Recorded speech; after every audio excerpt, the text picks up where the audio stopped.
इस दुनिया में, खासकर इस देश में 95% लोग उस चीज के बारे में सोचते हैं जो उनके हाथ में है ही नहीं। सर, मुसीबत आती है परिवर्तन करने के लिए। यह मुसीबत का बहुत बड़ा पहलू है सर। मतलब जीवन में कहीं भी संघर्ष खत्म नहीं होता। हम किसी भी घटना पर तुरंत निर्णय ले लेते हैं। आपको भगवान के निर्णय के बारे में क्या पता सर? सर, हर मुसीबत कुछ जीवन में परिवर्तन करने के लिए आती है सर।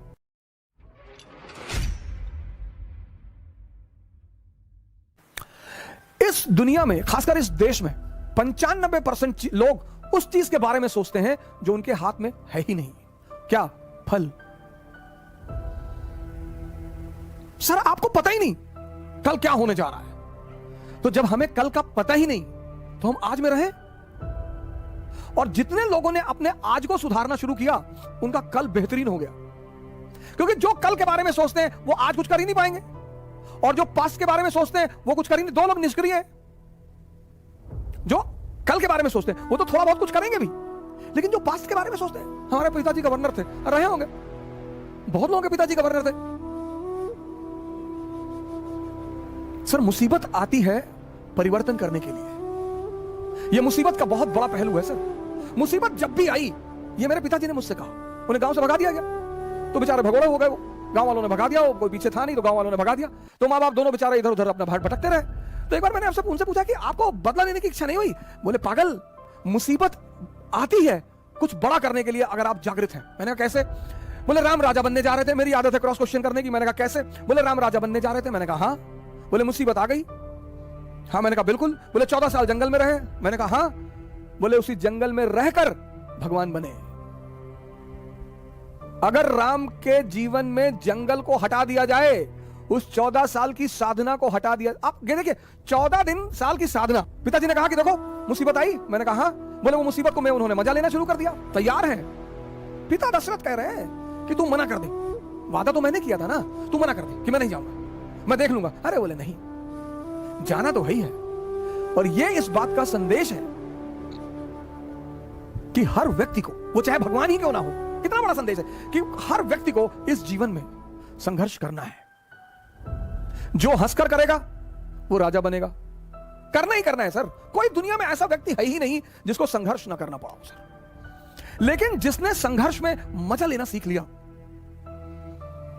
आप अगर बहुत गौर से जीवन को देखें तो हम जब क्लास 10th में थे तो हमारी माता जी हमसे कहती थी कि बेटा 10th की पढ़ाई अगर कायदे से कर लोगे ना, बस 3 ही साल जीवन में पढ़ना है। मैंने कहा अच्छा? हाँ। बोली, बस 3 साल, 10th 11th 12th, और 3 साल अगर पढ़ लिए फिर जीवन में पढ़ना ही नहीं। हमें लगता है आपको भी कहा गया होगा कि बस 3 साल। अब आपने पढ़ लिया, 97.8% आपके मार्क्स आ गए। अब पता चला कि भैया अगर IIT निकल जाए, मेडिकल निकल जाए, KGMC मिल जाए, अरे फिर तो जीवन, आपने फिर से दम लगा दिया। IIT भी निकल गया। अब जब आप IIT से निकल आए तो फिर एक और बवाल हो गया। आपके मोहल्ले का एक लड़का IAS हो गया। पूरा खानदान में पूरा खानदान को दहेज में BMW मिल गई। 10 करोड़ कैश मिल गया। अब आपके पिताजी फिर आपकी तरफ पलटे कि तुम तो वैसे भी इस परिवार के चंगेज खान हो, तुम्हें किस बात का डर? तुमने कहा हाँ, चंगेज खान तो मैं हूं। हाँ। बोले, जब ये मामूली सा ये सिंह साहब का लड़का अगर IAS बन सका, तुम्हारे लिए क्या है? तुमने कहा बिल्कुल हमारे लिए क्या है। और तुमने झोरा डंडा उठाया और बाबूजी का पैर छुआ कि बाबूजी चल रहे हैं, अब दिल्ली फतेह करके जाएंगे। चलो फिर IAS बन गए, फिर बन गए। आप देखो जिंदगी में कहीं भी संघर्ष खत्म नहीं हो रहा है, रूप बदलते जा रहे हैं। रूप कहीं भी संघर्ष फिर यह हुआ कि भाई IAS बन गए, अब चलो शादी हो गई, मजा आएगा। फिर एक धोखा आ गया, मजा आएगा भाई, शादी हो गई। फिर 6-7 महीने अपना आनंदित हुए, घूमे टहले, और बड़ी बधाइयां आई, और ये आया और वो आया। फिर बच्चे हो गए, फिर एक नया संघर्ष शुरू हो गया। फिर अब बच्चों की जिंदगी बनाना। मतलब जीवन में कहीं भी संघर्ष खत्म नहीं होता।